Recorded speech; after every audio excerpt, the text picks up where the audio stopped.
বিসমিল্লাহির সম্মানিত দেশবাসী,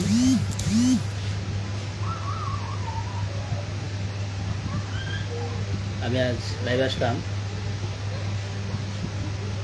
মানবিক করিডোর, তথাকথিত মানবিক করিডোর প্রসঙ্গে কথা বলার জন্য। তো শুরুতে আমি সেটা নিয়ে বলি যে বাংলাদেশ একটি স্বাধীন সার্বভৌম দেশ। আমরা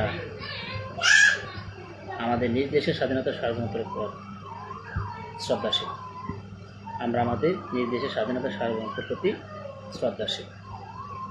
ঠিক তেমনি আমরা অন্যান্য দেশের অন্যান্য রাষ্ট্রের স্বাধীনতার সার্বভৌমত্বের প্রতি শ্রদ্ধাশীল। আমরা আমাদের দেশের আইনের প্রতি শ্রদ্ধাশীল, সংবিধানের প্রতি শ্রদ্ধাশীল। তদ্রূপ আমরা আন্তর্জাতিক আইন এবং অন্যান্য রাষ্ট্রের আইনের প্রতি শ্রদ্ধাশীল।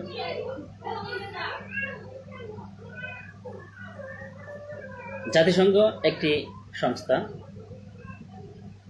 এই সংস্থার সাথে বাংলাদেশের সম্পর্ক অনেক গভীর।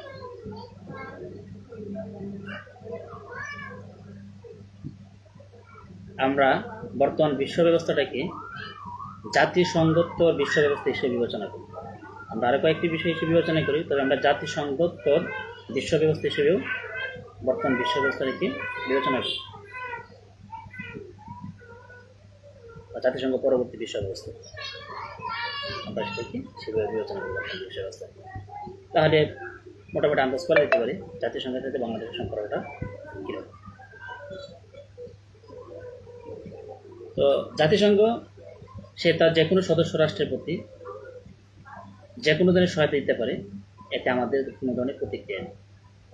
আন্তর্জাতিক আইন মোতাবেক নীতিনৈতিকতা এবং মূল্যবোধ অনুযায়ী, সামাজিক মূল্যবোধ অনুযায়ী তারা সেই সহায়তা করতে পারে, এতে আমাদের কোনো ধরনের প্রতিক্রিয়া থাকার কথা না। বাংলাদেশ রোহিঙ্গাদেরকে মানবিক কারণে আশ্রয় দিয়ে এক উজ্জ্বল দৃষ্টান্ত স্থাপন করে রেখেছে। জাতিসংঘ তাদেরকে সহায়তা প্রদান করে আসছে, সেদিন আমরা জাতিসংঘকে ধন্যবাদ জানাই। আমরা সেটা প্রত্যাশা করছি যে এই রোহিঙ্গা শরণার্থী বিষয়টি সমাধান না হওয়া পর্যন্ত, অর্থাৎ মিয়ানমার সরকার যতদিন না পর্যন্ত তাদেরকে ফিরিয়ে নিচ্ছে তাদের দেশে, ততদিন পর্যন্ত জাতিসংঘ সেই সহায়তা অব্যাহত রাখবে, আমরা সেটাই প্রত্যাশা করছি। আমরা আজ অনেক বছর হয়ে গেল এই জাতিসংঘ এই রোহিঙ্গা ইস্যুটিকে আমরা এখনো সমাধান করতে পারিনি। এক্ষেত্রে বাংলাদেশ এবং মিয়ানমার দুই রাষ্ট্রই ব্যর্থ। আমরা এক্ষেত্রে ব্যর্থ হয়েছি।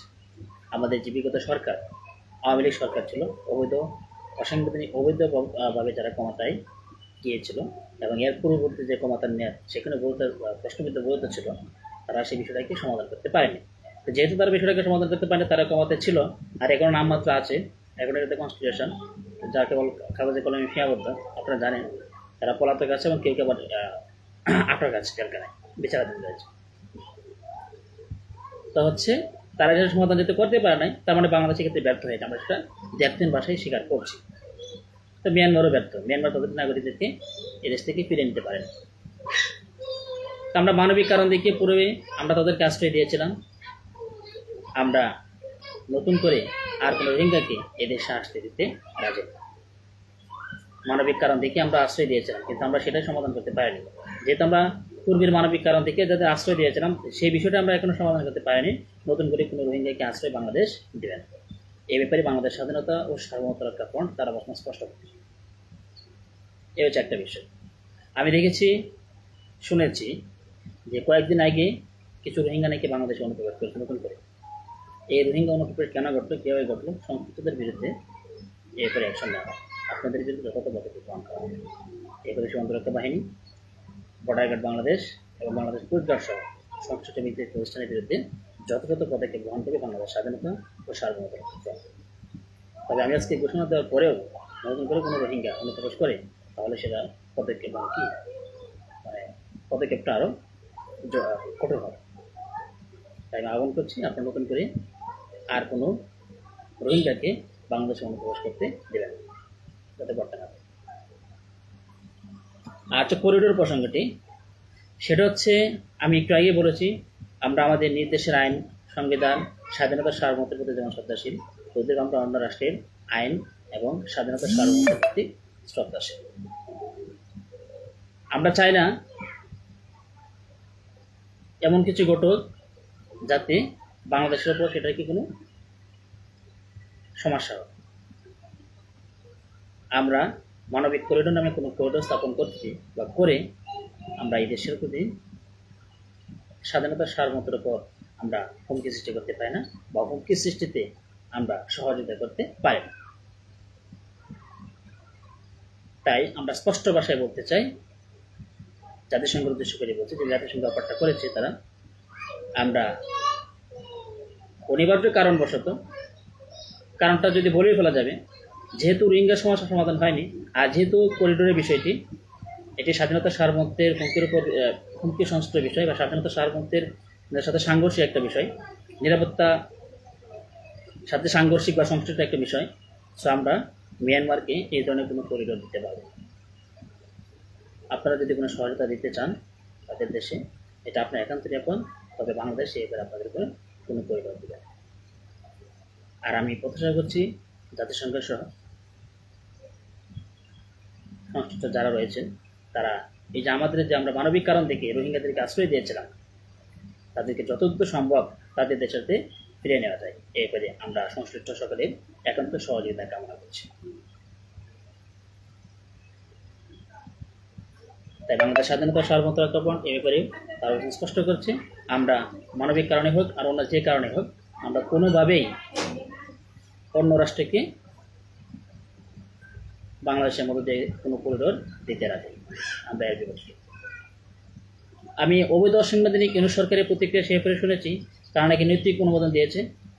একে তো তারা অবৈধ সরকার, তাদের জন্য কোনো বৈধতা নেই, এর উপর আবার উল্টো খবরদারি, মানে যা ইচ্ছে তাই করার প্রচেষ্টা, এই ধরনের অপকর্মের কারণে আমরা তাদেরকে যথাযথ পদক্ষেপ গ্রহণ করব।